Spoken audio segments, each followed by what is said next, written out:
Good morning, everybody. Welcome to Help the Helpers. And we have a big day today. We're going to be talking about being in the world, and Pauline is going to help us. And Pauline has some wonderful questions and wonderful ways of thinking about being in the world that she's going to start us off with. But it's a brave subject because people are having so much trouble talking about their feelings about being in the world now. Maybe always, but particularly now. And we want to take that on. But first, we'll need to take on how we talk about that in a focusing kind of way. I mean, most people that I know either don't talk about the world or they pour out about the world, but there isn't much conversation about, how we are in the world, what we feel as our embeddedness in the world. So I'm handing you over to Pauline.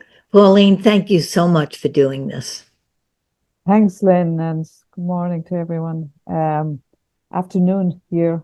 Yeah, and our time has gone back, or your time has gone back, which is sort of gives us a good insight into how easy time is to change, we can just by changing the clock, then we can make that shift. So we know that time is an illusion, or do we? So these are some of the stories that we haven't really come up to date with. And Lynn is going to say a bit about postmodernism later in our discussion. And I very much hope that it's a discussion or a conversation, or that we are in this together. So it's not me bringing concepts forward. It's like, well, how do we, and then it's who are we. So Ken Wilber talks about we, a collective we, and I really was interested in that. And I didn't get Ken Wilber, but I did get someone that had interviewed Ken, and I asked him, could he talk to me about what Ken Wilber was talking about? Just an overview. Of course, I could go into Ken Wilber's theories and where he was with the colors and the teals and all of those. But I wanted to be able to tell it in my own words, because that's where we are all as individuals coming from our individual perspectives. And we are telling ourselves the story of who we are, and that's our identity. And I suppose that there's something about whether we're therapists or not, with the focusing, that we are open to the more. We are open to the implicit. But we have so many identities. When I say I have so many confused, competing identities. And by staying present to the moment, then I can find a place beyond the fear. We have a clip later on coming up with Jenlyn talking about a safe space, how to create a safe space, or to stay with the fear that will be always there. So just for a moment, maybe I've been kind of preoccupied with, well, what would I say? And then something happened, and I got a text this morning. I usually don't take clients on Mondays. And so she was coming in, and I was like, oh God, so much for preparation. So I'm kind of really needing a moment to come back to myself, to find my center. And I'm really inviting you to do the same so that we can all be in this together separately.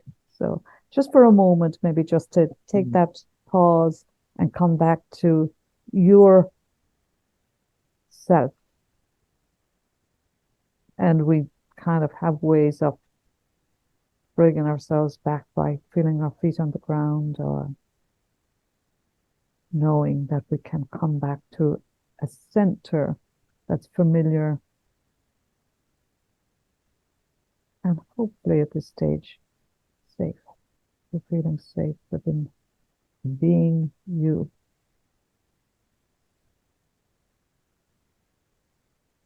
And maybe that space is beyond identity. You don't have to be in a relationship with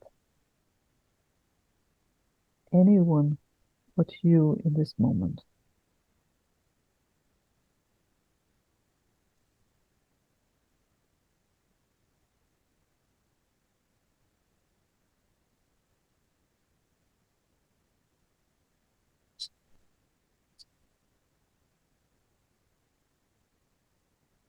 So what I'm curious about is, what is it that I'm in relationship with if it's beyond me? Because it seems to have some sort of answers of what the next step is. And I had been listening to Anne Weiser Cornell on her wanting and not wanting ideas, or wanting and not wanting. And she said something that I kind of heard as fresh. It was new. There are parts of us that we can't trust. There are parts of us that we need discipline. And I was interested and curious about that. Who do we become when we are attentive to our parts? So I'm going to ask Lynn to talk a little bit about postmodernism, and I'm wondering what that means for individuals. So when I say individuals, I'm talking to Liz and Rachel and Charles and Rosa. I'm asking you to ask yourself, not me, not the world, well, what does it mean to be postmodern?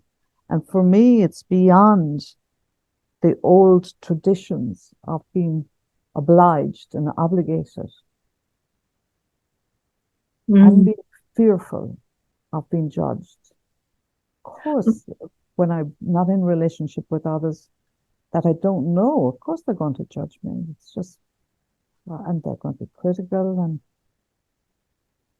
for me, being postmodern is like that I don't have to be affected as much as I used to be. I don't have to be as paralyzed or fearful of the world out there, whatever they're doing, so I can create a safe space. And for me, that's postmodern. It's new, it's fresh. And that's in my own words. I'm glad, Pauline, that you spoke about what you want the word postmodern to mean, right? It's one of those words that we need to find what we want the word to mean. For Jane Genlin, that was a bad word, postmodern. Looking forward to hearing about that, Lynn. Yeah. Well, I don't want to take us off our main subject, but just a couple of words. Modernism in philosophy was about more like the unit model of the five senses and what is empirical, and that there is a truth, and that we can know bits of reality, and reality is something out there. And then after World War II, everything exploded, including philosophy, and there was more of a sense of, well, there isn't a truth, and we can't know reality. The reality is something that we make. And there is limits to logic, and we can't rely on logic to guide us. So that was postmodernism in philosophy. And Gene was proposing something that he called postmodernism. And postmodernism is that we need the logic, we need the empirical science, we need the sense of facts and all of that. And it's limited, it's one way. And it's true that we can't know reality, and there is no, that we can't know something that we say this is real. And Jean said, if we put those two together and say modernism isn't enough and postmodern isn't enough, that there's a third way, which is one of my students put it, knowing what you don't know that you know. I love that. And that, of course, is focusing where we we we have an inkling of something. There's a reality that's implicit, but it's always changing. It's not, this is reality. It can change in a moment.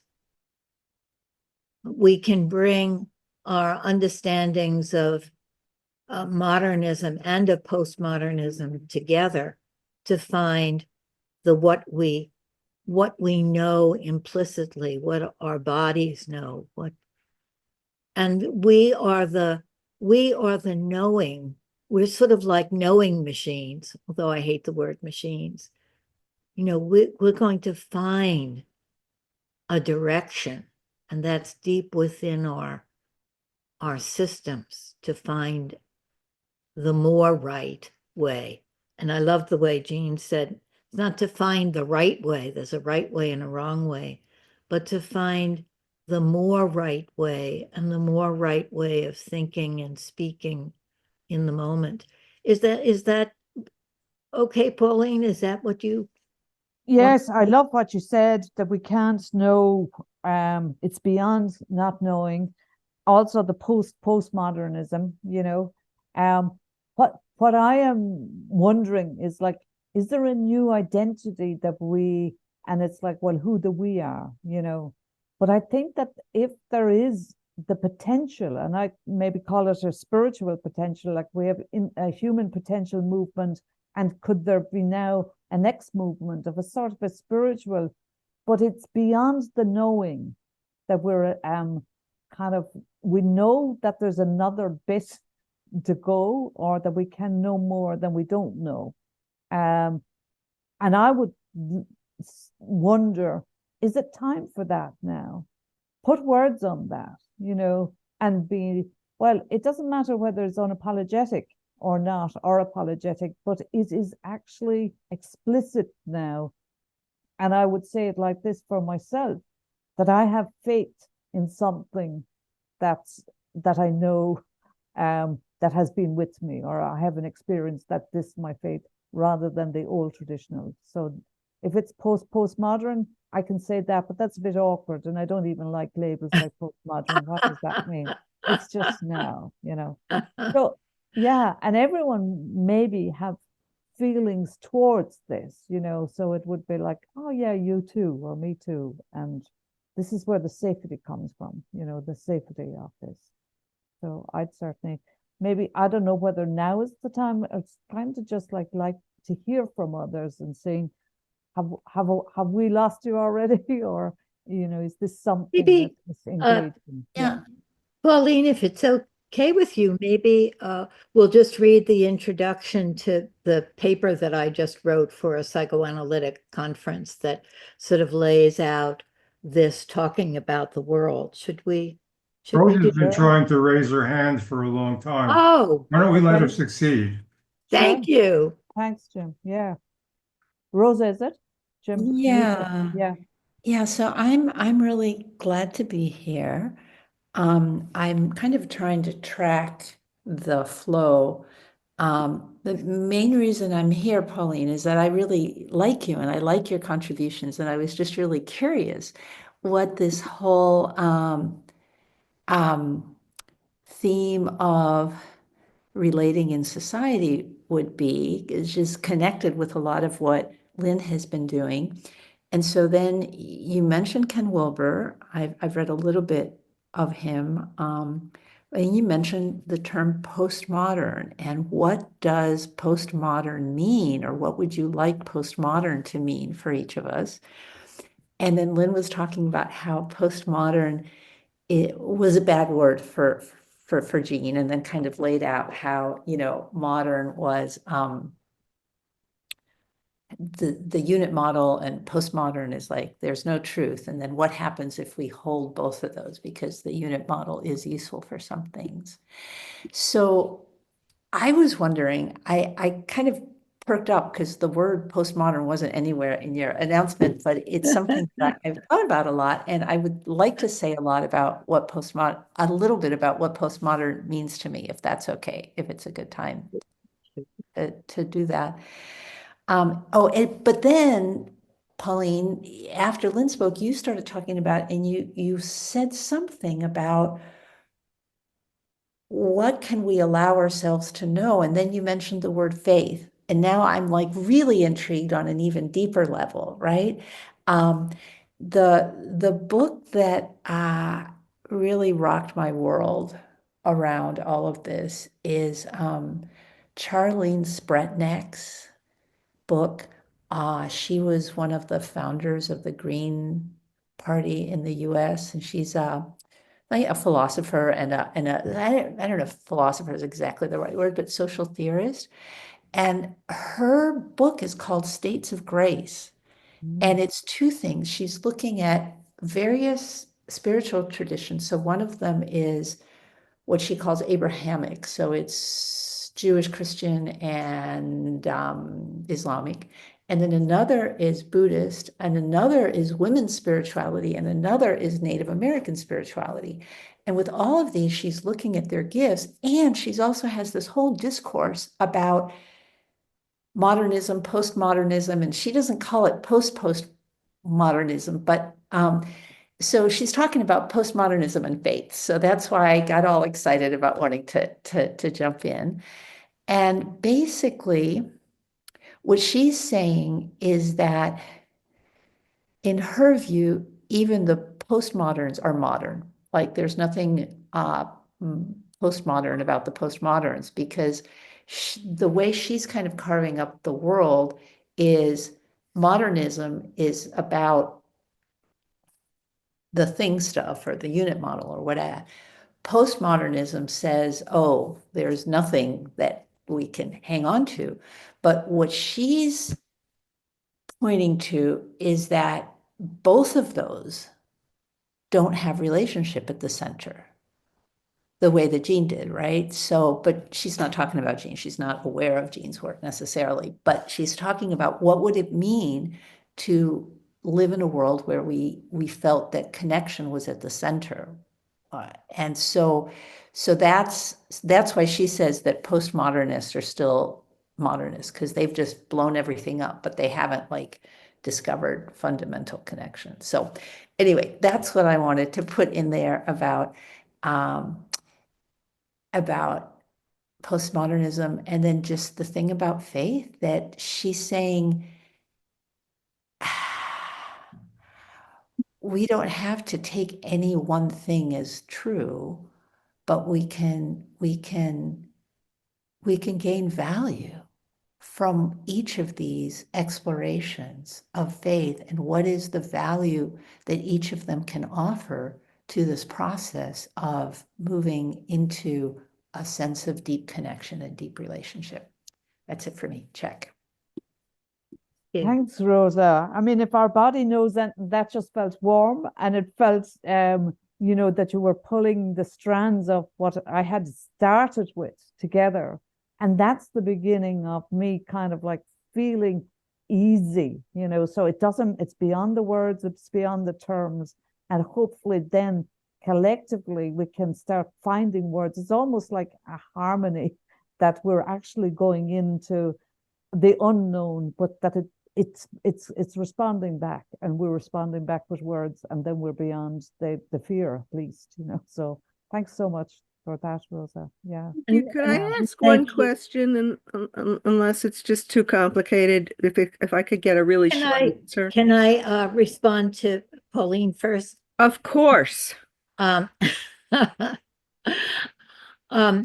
first, when Pauline asked about postmodernism, I thought, well, we're trying to talk about being in the world, and postmodernism comes in here. And now I see that Pauline and then Rosa is coming in to help here, giving us a platform, a way of talking about being in the world, that we don't want to talk about it from a modernist view of these are the facts and this is what's happening and this, or from the view of we can't know what's happening. There's no use to even discuss it. We can't really even discuss it. But this third way, which is we hold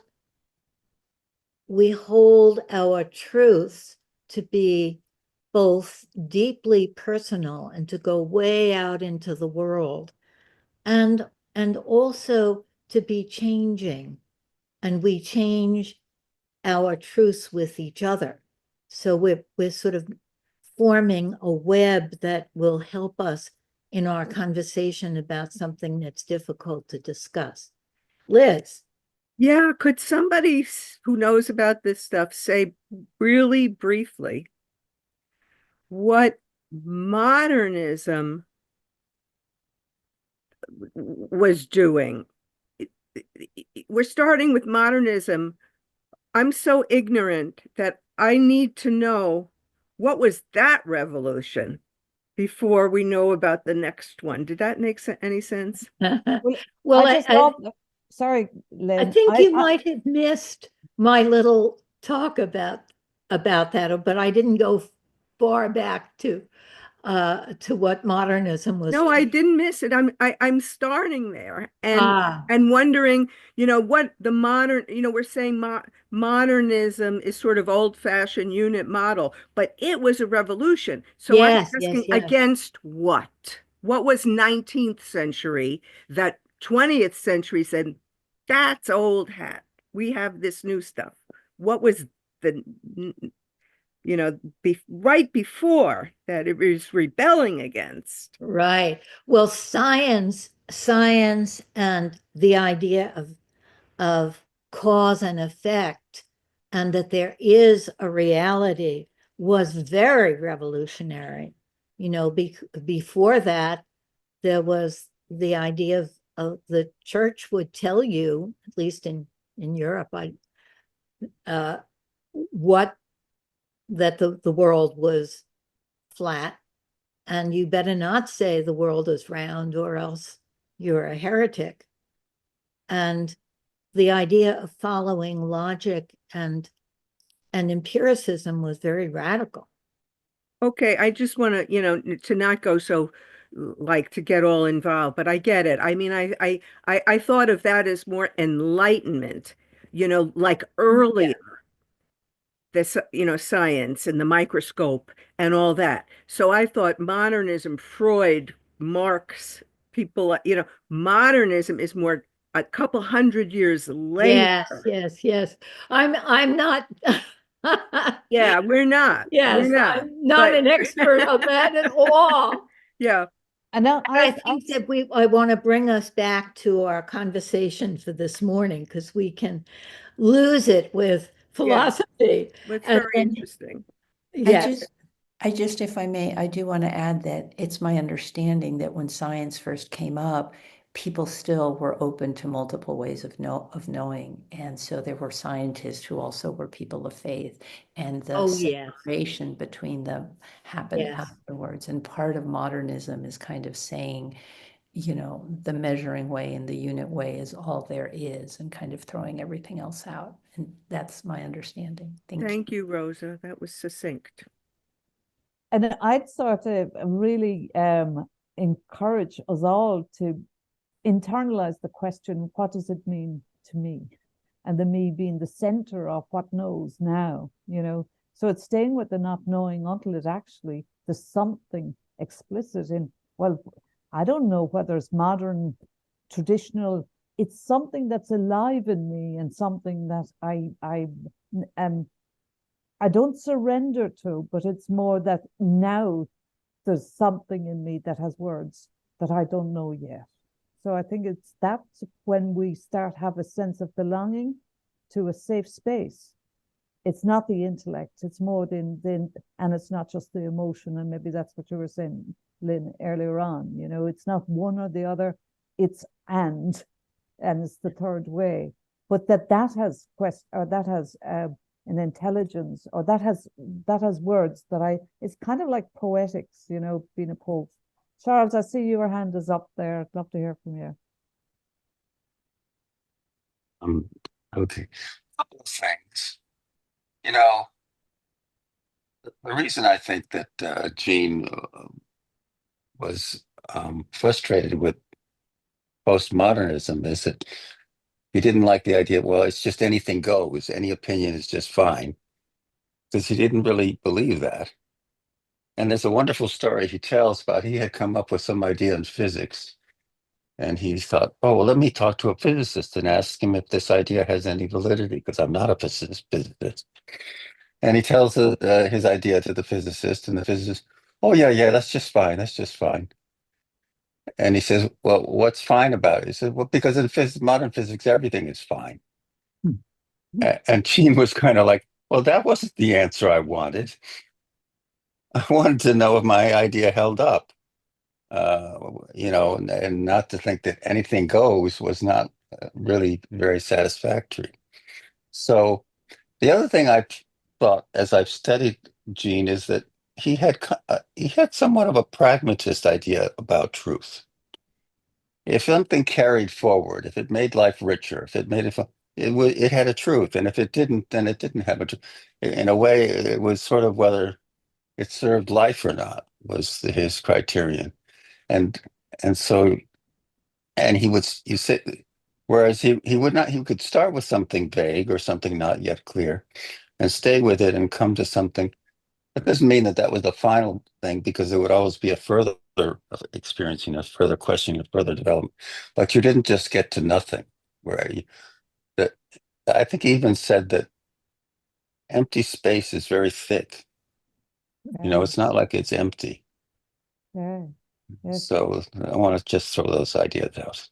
I love this discussion, but But but there's a big but in me. It's like this discussion can be a place to jump off from, but are we going to talk about the world? well, there's a question about how are we going to talk about the world? Yes. And what terms are we going to use to talk about the world? What is the Right. world? And what is Yes, the what world? is the What world? are we even talking about? What is this Well, world of which you speak? Why don't we, is it okay with people if we just take a minute to see what we mean by that, by talking about being in the world? Not okay with me, It's not okay with you. because I'm upset because I don't think we really said what postmodernism is. And I want to say what it is. So then we can. Okay, all right. And I just want to share my excitement of you saying it's not okay with me. How do you know that, and how have you the confidence to Exactly. say it? And I don't know it It's- through modernist means, and I don't know it through postmodernist means. It's what It has to do with knowledge. It has to do with what knowledge is. And it has to do with how we make knowledge explicit. And we make it explicit with models and with concepts. And the modernist point of view is that these concepts have a reality of their own. The postmodernist view is these concepts are floating around and there's nothing to hang them on. So you can push one out of the way and pull in another one. They're not all equal, but none of them will last because they're not based on anything. And Gene's point of view is that a concept is like a handle when you're focusing. And a handle is good to have because you have this experience and you want to know how to talk about it. But if you stick with the handle, then you're doomed. Then you've stopped moving. And the same way, if you stick with the conception, a modernist conception, then you're stuck also. But if you say no handles are worth trying and you're a postmodernist, then you can't focus. So that's all I wanted to say. And then Oh, Jim, I now we can love move that. on. Jim, Thank you. That was beautiful. it is wonderful and beautiful, and I would love to build on it a little bit if I may, Jim. It's not up to me. Okay. Well, my understanding of it is that in addition to everything that you said, Jean also said that the handle is not arbitrary, that there can be different handles for an experience, but that it's not just any handle will do, right? There has Correct. to be some level of correspondence between the handle and the experience. And so there's a really interesting, I love that. I connected with this because I do a fair amount of translation, right? And so it's like the different languages are different ways of expressing whatever it is that the person's wanting to express, but they're not arbitrary. Whereas postmodernism in the real extreme form is like, oh, use any word, use any handle, say anything you want, it's all meaningless. And so Jean was saying it's not meaningless and it's also not singular, right? So there are many ways that an experience can give rise, or there's many concepts that a particular experience can give rise to, but it's not just any concept, right? Is this making sense? Yes, Um, except I think you were slandering the postmodernists. I don't think they really said anything goes. They just said that nothing goes as a permanent thing. But they didn't think you can go anywhere from that. And Jean says, sure you can. Right. Well, so from what I've, but the way that the person I mentioned before, whose work I really appreciate, and I don't think it's just her, but some people talk about how there's deconstructive postmodernism and constructive postmodernism, and that it's the constructive postmodernists who feel like you can go away, you can go beyond everything is ultimately meaningless. Does Can that I, work for you, Jim? Because I think that we are holding space for each other, you know. So when you trusted yourself, Jim, and say, no, that's not okay, I want to say this, you know, and then Rosa came in. So there seemed to be like almost like a back and forth that Jean knew at least what you were talking about. And then for the rest of us to find ourselves, I think that's very safe and caring and healing, that we don't need to know the words before we jump in. And like Rosa, when you said around like translation, by listening to someone talking Spanish, French, whatever, you're going to get a felt sense of what they say and quickly say what they said, you know. So the feeling of what you and Jim were saying, and Liz, your question earlier on, it's like, okay, we're all being carried forward because it's safe. It's not an argument, unless it is, you know.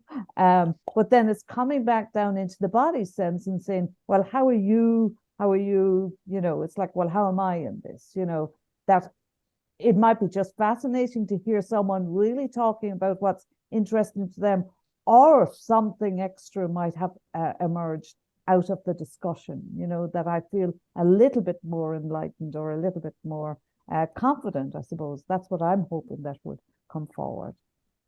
Pauline, I wonder if this would be a good moment for us to sort of pause and go inside, as we say, and see how we connect this discussion of postmodernism with the theme of being in the world. Does that sound like a good idea? It always sounds good to go inside. Yeah. Yeah. So Yeah. let's just take a minute and see if we can metabolize this conversation that is meant to be a jumping off place, or maybe not jumping off, but a sinking in place to talk about the world. And we're saying, you know, how do we talk about the political world, the social world, what's happening in the world? We have different countries here? What's our anticipation of the future? Are we afraid of what's happening in the world? Where is it going? Are we excited about the turbulence in the world? Like maybe it will bring something new. And what do we mean by the world in our very particular situatedness? And can this idea of not knowing, but yet an inkling of knowing, a directionality deep inside, and handles that we can hold on to, can that help us to really receive each other's perspectives?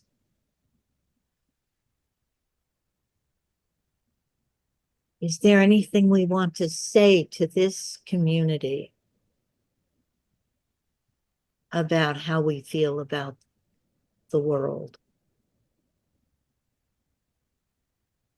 Just seeing that knowing that's beyond the logical knowing that we each are a microcosm of. Whatever you have there is welcome.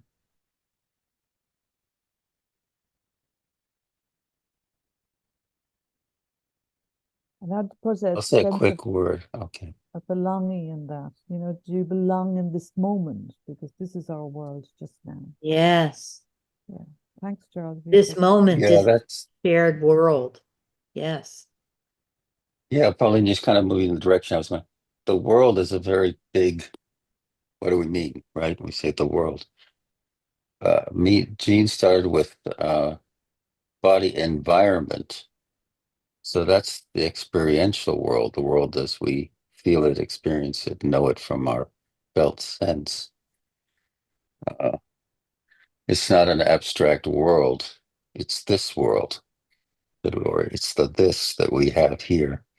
Mhm. And so if we think of it, then it's a more of a relational idea, the world, as opposed to the world. So that's all I want to say. This is BJ. I'd like to, if you'll let me have 2 minutes.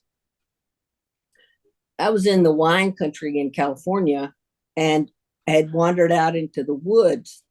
There was a creek, and I wanted to get to the other side, and there was a tree hanging over. So I climbed up in this tree to cross over. And when I got over, I was beginning to try to go down, and down below me was the dead deer that was steaming, and it was cut open, but steaming. And I realized that some kind of mountain cat was there watching me. And he had been eating. And later, the guy at the place confirmed that they had a big mountain cat, puma, whatever you call them. And at that moment, I was one in the world. And what came to me was this: what a good day to die. What a good day to be part of the world, at least a plant, at least an animal, at least a being that could perceive. So that's the world for me right now, because I've been reading Radical Eco Psychology, which I put in the chat. Yeah. Thanks, guys. Thanks, Peter. Wow. That sounds full of life. Yes. Thank you, BJ. Belonging. Yeah, Yeah. thank you. It's one way, right? And there's an equally beautiful way being in the city or the suburbs or other places as well.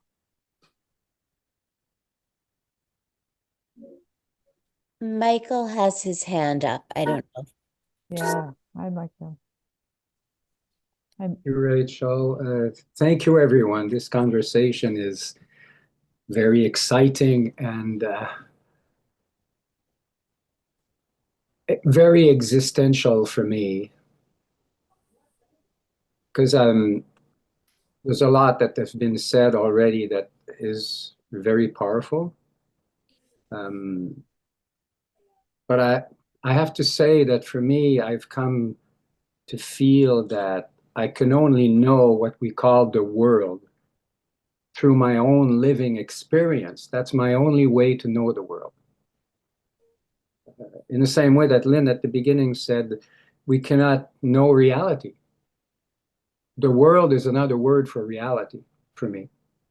We can't know it except through my own experience, which in fact, I make myself experience it. It comes from me. It comes from my own life experiences, situations, interpretations, fears, sadness, joys. That's what I call the world. Because I don't know what's happening in Australia right now. I can have information about it from newspapers, but it's not my experience. So I will do an interpretation of it. And concepts are the same ideas. In a way, concepts come first from the process. Then we create a unit of it and we try to explain it. But explaining life is not life. So it's kind of a conundrum. It's like we cannot not talk about it, but talking about it is not it. So it's a mysterious thing that we're trying to do this morning and many other times. And I believe it's useful because we're all trying to figure out a way, I guess, to have this golden thread which we walk together on in order to make sense of whatever our experience is. So I'll just finish with that. Thanks, Thank you, Michael. Matthew. I'm just curious, just in what you said, do you, when you talked about concepts first and your experience, and this is kind of like just to make it more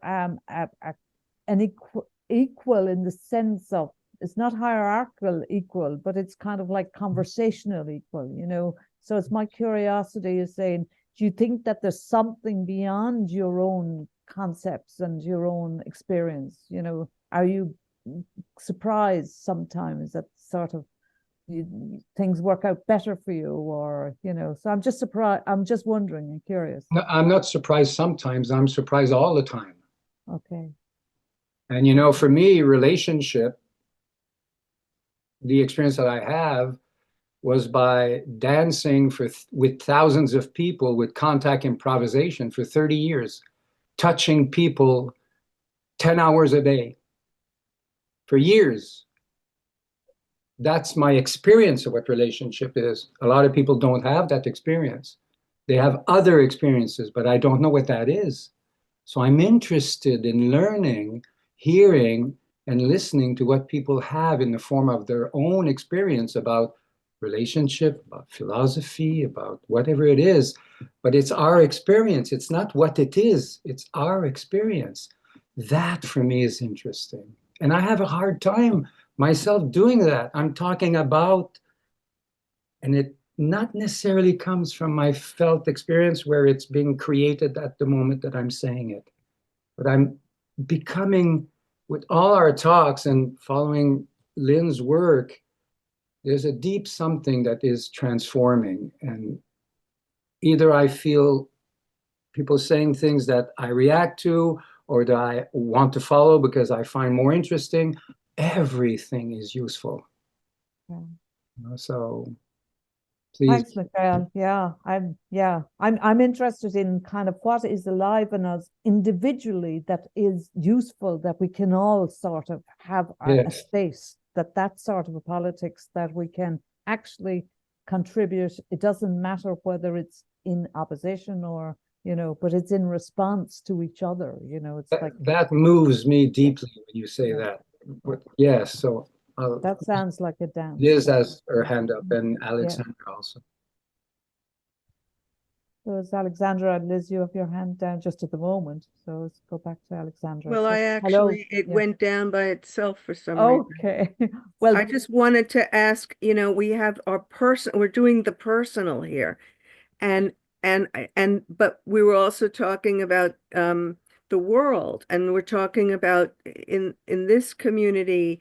And so I'm a very concrete, literal minded modernist, I think. And so how do you juggle or manage your own truth? I hate the expression, that's my truth. When there used to be truth. And how do you manage that in a community where, for example, there's a measles epidemic now, there's an avian flu epidemic in the United States, and you have probably you have a significant percentage of citizens of the United States who are being told that vaccines how are do a you plot. manage it, Liz? How Sorry, do you Pauline? manage? How do you manage it? Just in the moment, I suppose Fear. that's I manage your it with, fear. I don't Yeah. really manage it. I manage it with the momentary obsessional anxiety-based thinking, but that's not a very effective way to manage that. So back to epistemology, how can you tell people? But we kind of know that vaccines are really effective to keep you from getting very sick. We have a clip, and I'm sort of bringing that forward, and I don't know if I'm doing that successfully, but we have a clip from Jen, and I don't know, Christine, if now is the time, and then come back to Alexandra. Alexandra had Yeah. her hand up for a long But I time. want to bring Liz's fear forward so that can be addressed. So, Alexandra, hello. Yeah, that's Hello. So maybe I just bring a different perspective. So I would go with Michael in some sense. So my question is not only about being in the world, but also how do I experience the world? Because this is so people think it's given the world, we all experience the world in something same, but I think it's also very important to become aware how we experience our world, and this is the realm of our experience. And it changed the perspective if I become aware, okay, I would, as an example, if I would say, oh, may I experience the world as welcoming me as I am? It's a complete different flavor as, oh, I experienced the world as nobody likes me. Maybe this is a little bit personal in this huge, complex discussion, but I think it has a huge influence, and to become aware that we always create a kind of world in which happens our own experience. And I think it's important to become aware about this. And the other word is what I would like to bring in is what should we do, or what is the not knowing? I would say we always also sorry for my English right now, I'm a little bit upset. We are in interconnection and we have to respond. And what is the responsiveness out of the not knowing? I don't know if this is understandable. well. What I'm responding to, Alexandra, is that is just what you said, and maybe that's the handle. That I heard you saying that you're upset just right now, and it's kind of like that's what I want to respond to, Yes, and yes. and from that, then really being curious about the other. So we see the world as we perceive it, or our perception. So it's like, now I'll know a little bit more about you, because it's personal and it's your world, so yeah. So I hope that, well, what do I hope? It's in that meeting the other, then once I have met myself, and then I'm present to you. So it makes my world different, because the intention is to be present in the moment. I wanted to ask you, Alexandra, what the upset is, because Jean said any real conversation is when you can ask the person, can you say more about that? Yeah. And it's the upset, I think, that we're trying to get at in a good way. Yes, I think it is. The upset is a moment in me. Maybe I could say that there is something knowing in me, and I'm a little bit under pressure how I can bring it in words or to make connections so that it is understandable Thank you. in some sense. Yeah. And I think, and it's something like this. And personally, I have the feeling, so I just can speak here from Germany, so and from my friends and people, that a lot of people are quite afraid about the situation in the world. Mhm. And this is so dominant that nobody really becomes aware how they create their own world of experience. And I think it's important to see both the situation of the world, but also how I'm creating my world, my perception of the world. Now I'm again upset because I've got the feeling, oh, that's not really clear, but I leave it here right now. I thought that was very clear. And And it made an yes, awful lot more sense, you know, just when you yes, said, so putting words on something that you didn't have words through. And when I heard you said that you were in Germany, and then you were saying that what's happening in the world, you know, certainly I can resonate with daily news coming out of the United States that affects Europe, and that, you know, and how do I respond to that? So even though you felt that it wasn't making sense, it was really nourishing my fear. absolutely. Thank you. I want to say that being in New York, it feels like this hub of anticipation, anxiety, shock, uh, kind of raw fear about what our country is doing right now and how it's going to affect other countries and what the future will be like and what people's lives will be like.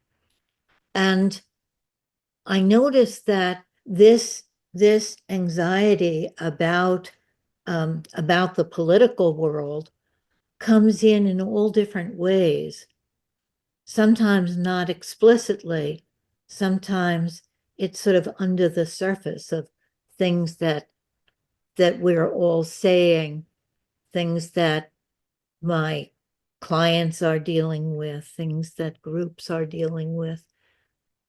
And so my world is very much a world of either I'm not going to think about it, or I'm so anxious about what our president is doing, and is that going to be very harmful for people?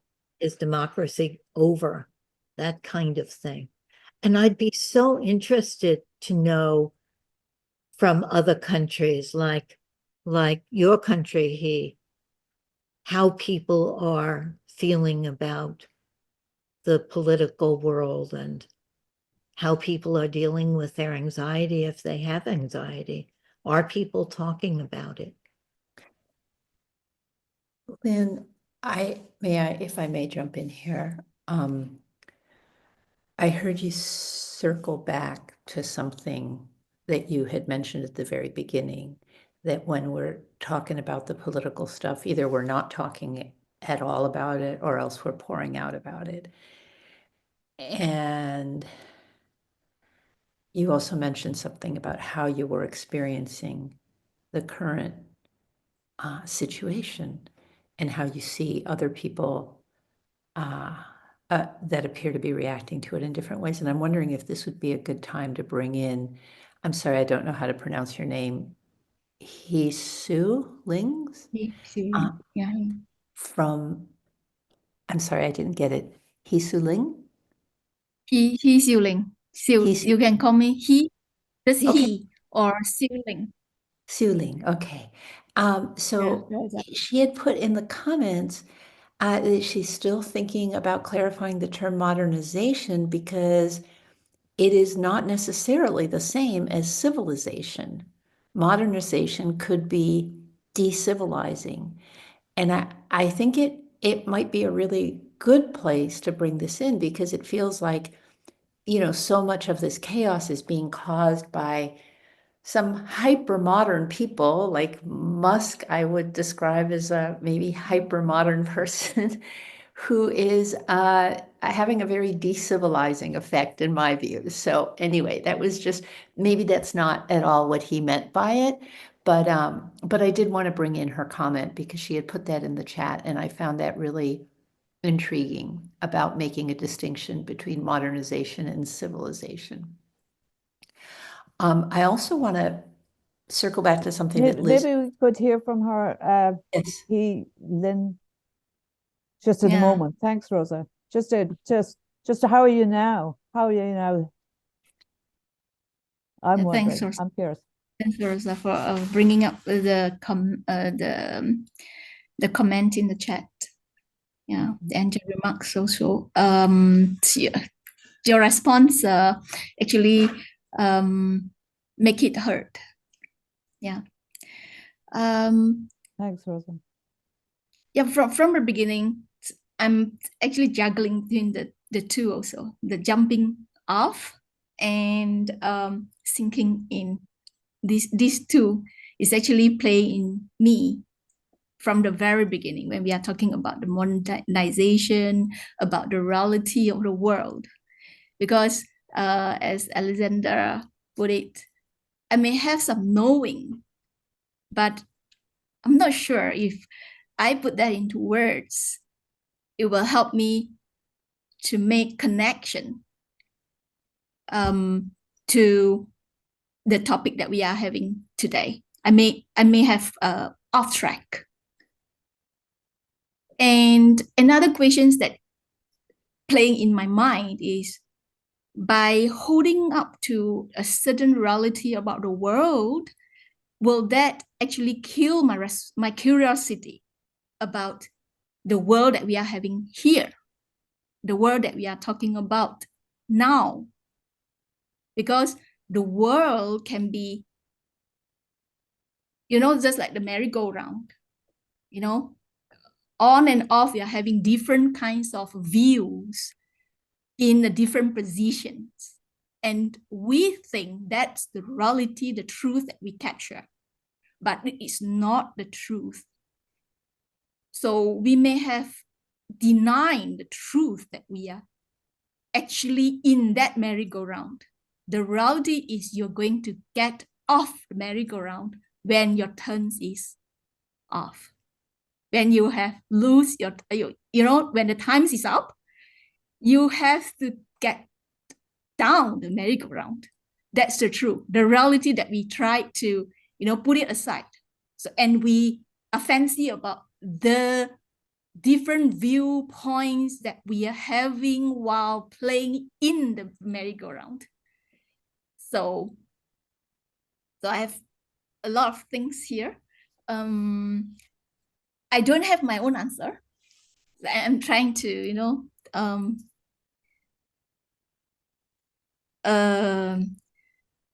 get your, if someone is kind enough to give me your perspective on what is actually bothering me.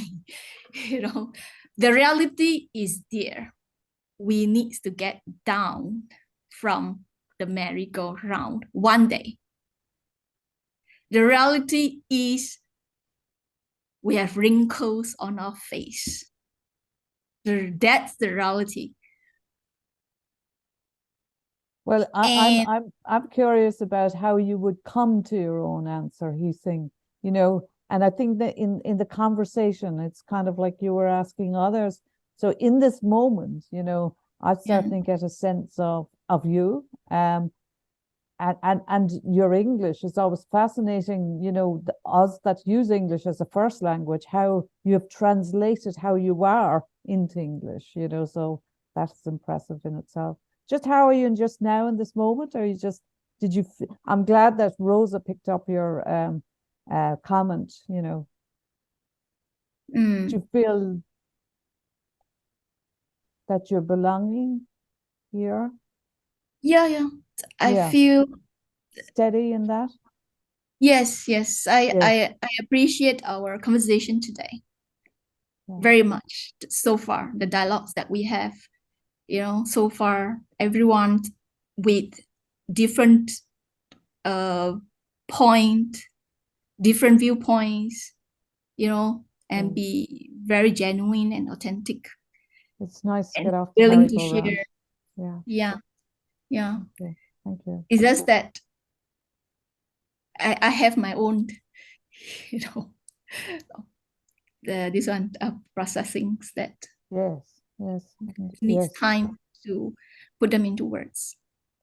Well, yes, again, Mhm. certainly translated yourself into English, you know, for us. Thank you for that. So And- Charles and Mikhail, I see your hands up, and really, I kind of, even though it's down that I'm facilitating, I'm kind of just really not facilitating you, but just making the space and saying hello, and this space is there. So I don't know. I Maybe didn't see whose Rosa hand hadn't was finished, actually. I'm not sure. up. Yeah. Okay. Hi, Rosa. I've been just also aware that there are people who haven't spoken at all. So, but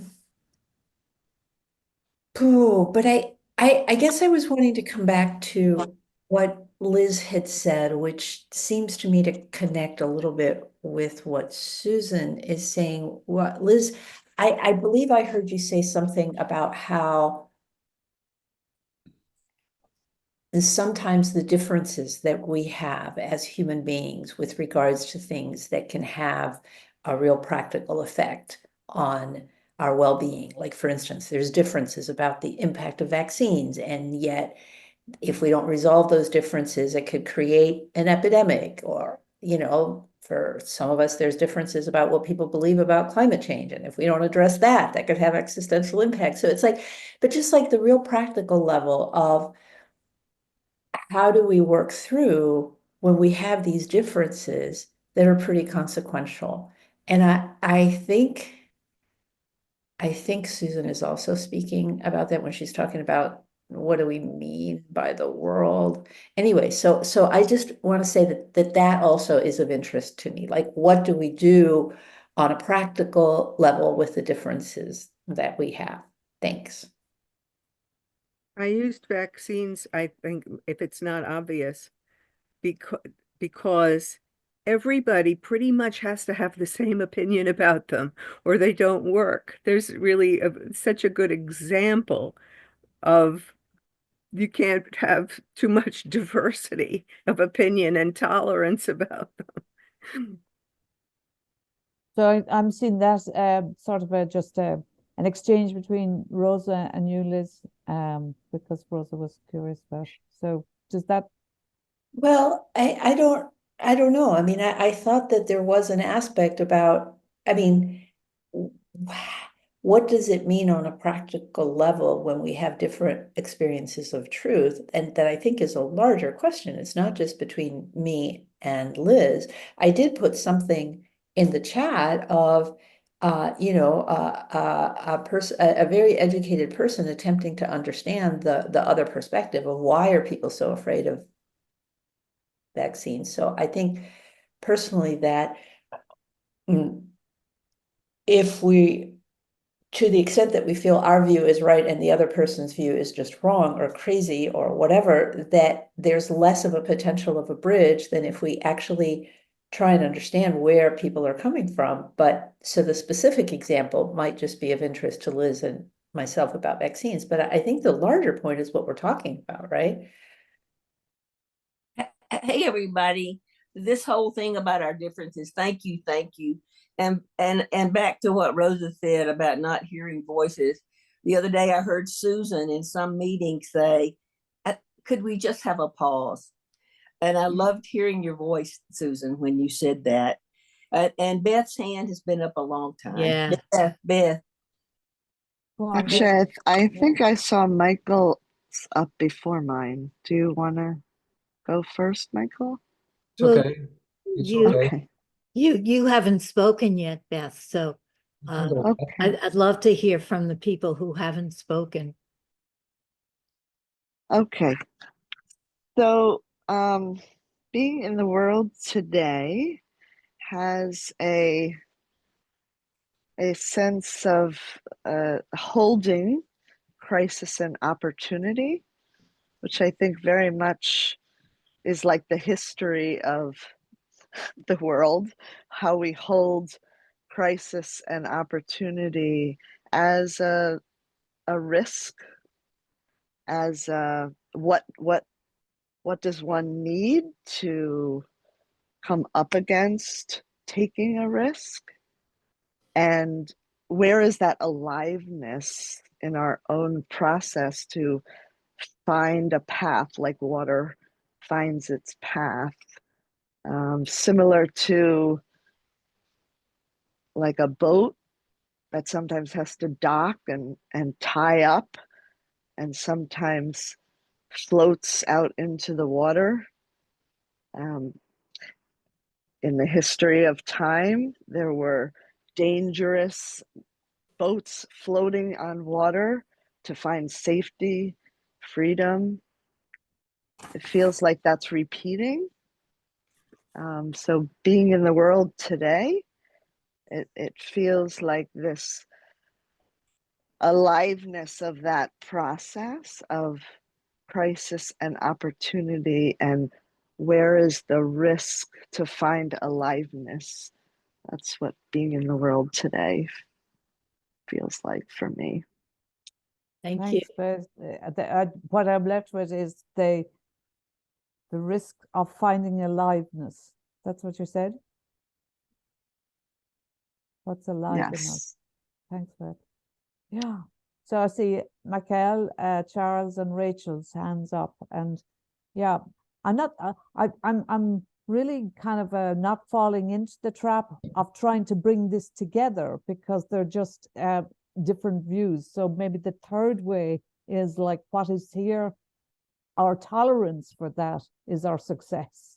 How we can tolerate being present to, it's not even different views, it's like, well, how can I stay with this, yeah. So thanks, Beth. That's the liveness in me. Michael and Charles and Rachel and Susan. So really just jump in and really inviting that, not to add to chaos, but I don't know who is first. So just trust your own Anyway, being. thank you, Pauline, because Yeah.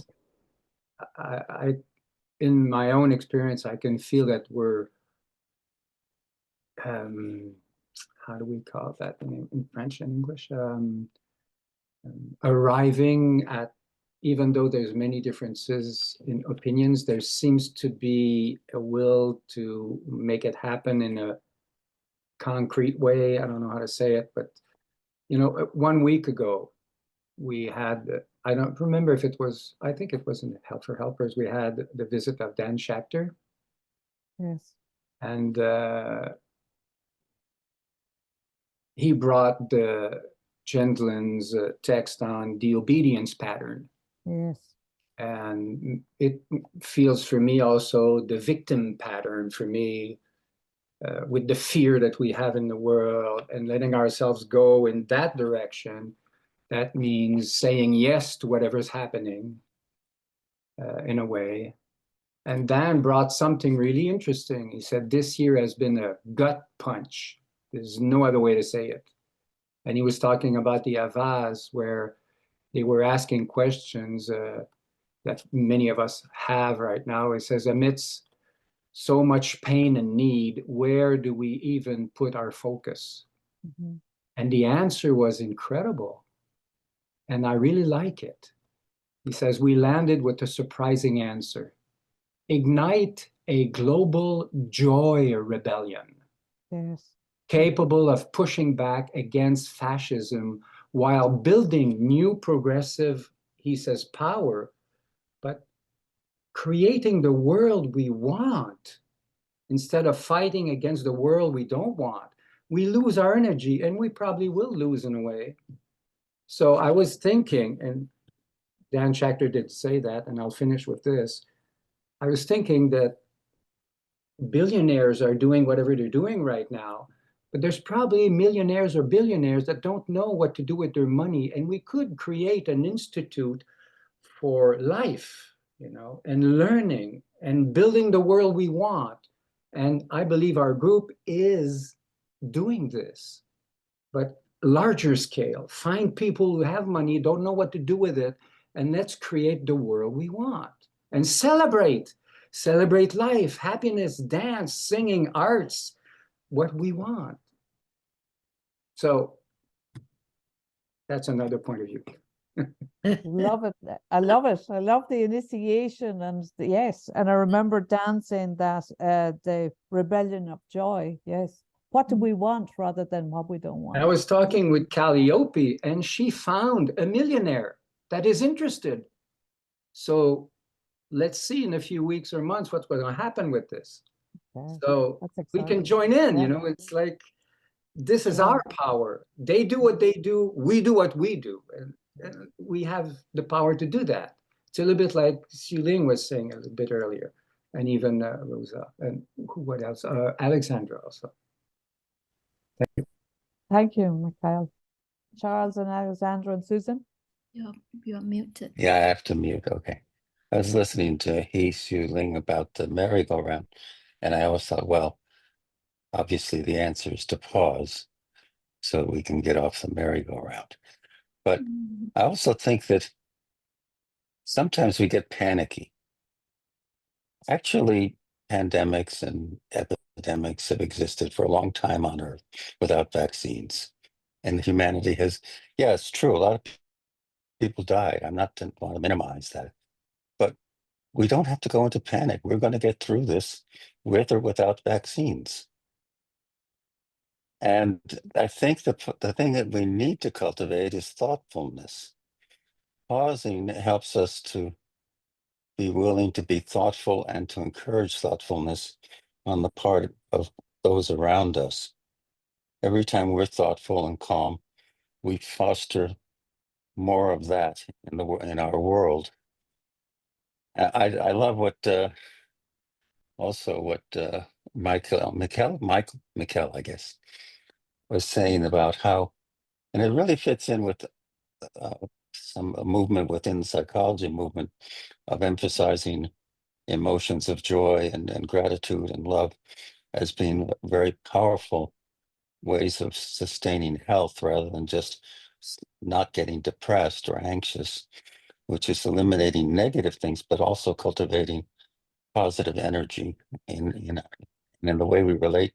And what we cultivate is the atmosphere in which we live. And I've said enough. Thank you, Charles. Thank you. Rachel seems, are you still there? And Susan.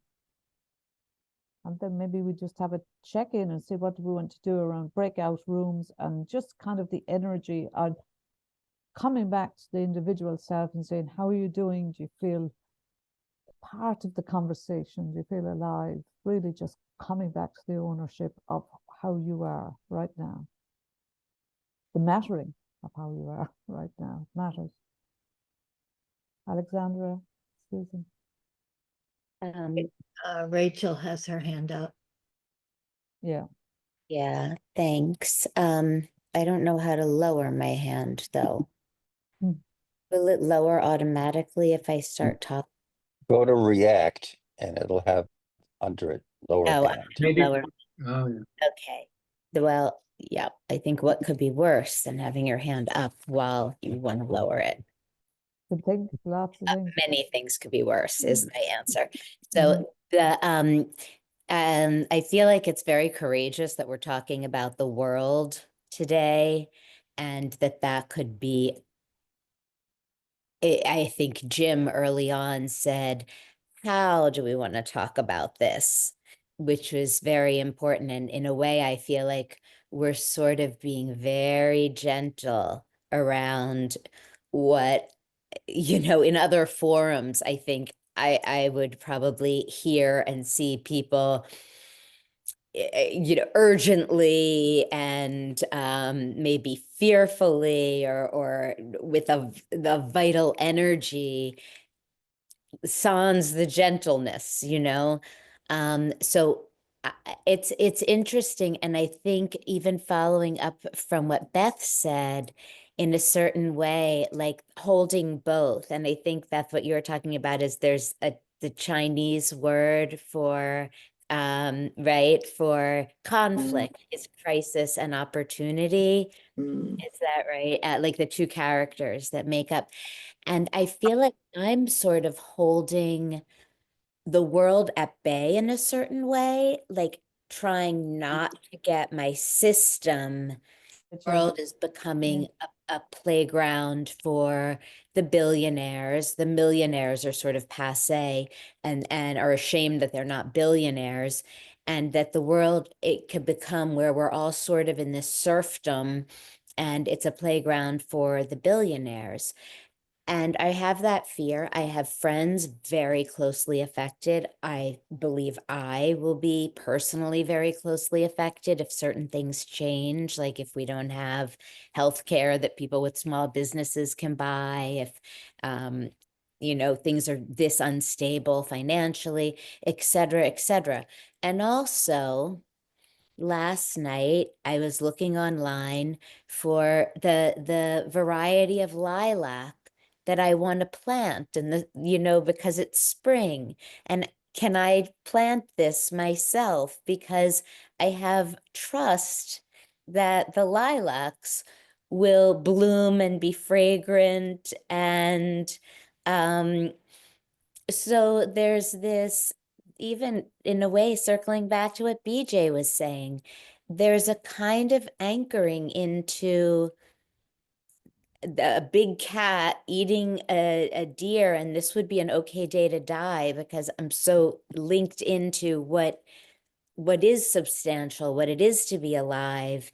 And that, like, I can go very small. I can pick out, they're called Lincoln lilacs.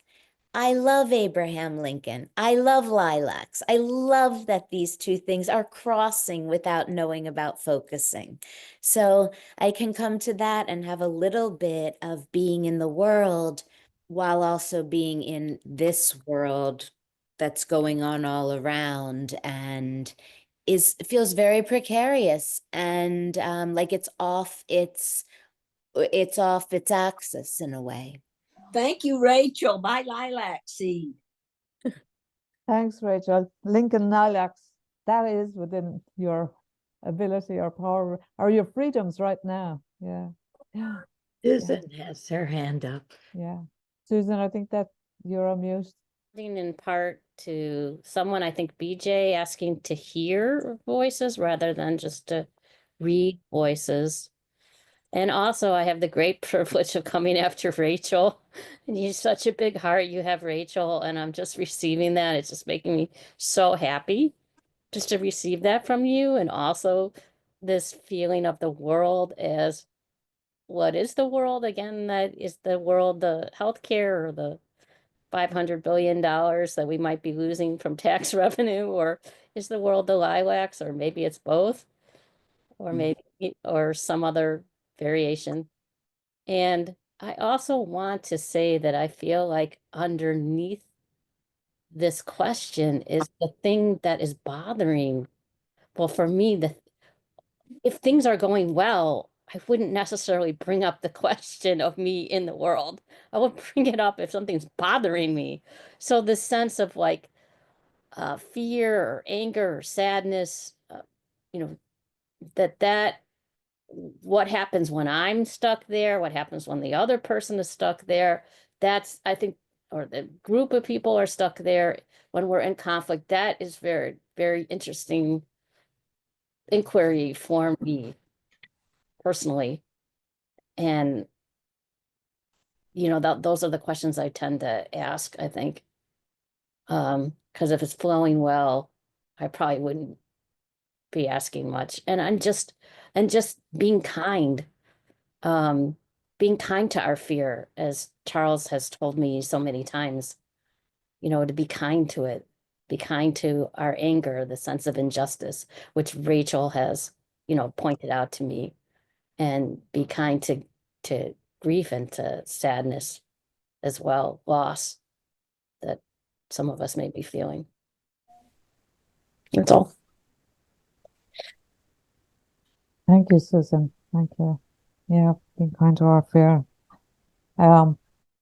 Would now be a good time to bring in Jen Lynn's few words on fear? Well, Maybe maybe we can end with that as our Okay. poem, because Yeah. it's just about Yeah. time to Yeah. stop. I want to thank you so much, Pauline, for having this conversation with us. And I'd love to be able to draw it together, but I think that's kind of a whole other world, you know. well, really just- maybe somebody has a word from their felt sense, but it has to be brief, because we want to, maybe we should just watch Jen Lynn's Jen Lynn, yeah. Yeah. about fear. Okay. So Christine will put that up for us. And that will be our ending poem. So I'm new to focusing, and I keep hearing an awful lot about finding a safe place. Yes. And if I'm really honest, sometimes it sounds really phony, because it's not safe. Being alive isn't safe. I mean, I could be dead in 10 minutes. It's really important to sense that living isn't safe. A safe place inside, though, you can find. Now, you may have to find it again every morning, but you can find it. But there is a relationship to have with fear. Most of us, not everybody, but many people, most of us, I certainly, we have fear on the bottom. And if we don't notice that, then we don't get further. So to acknowledge the fear at the bottom, the fear of living, the fear of is the ground going to give out from under you? Are you going to stick your head out and get your head chopped off? The fear is there because every organism is given this gift of alarm if there's danger and so on. So you want to see what you're afraid of. But then when you see that you're afraid of living or you're afraid of everything, then it's good to realize that fear isn't safe either. Fear constricts you. Fear will blind you. You won't see the way out with too much fear.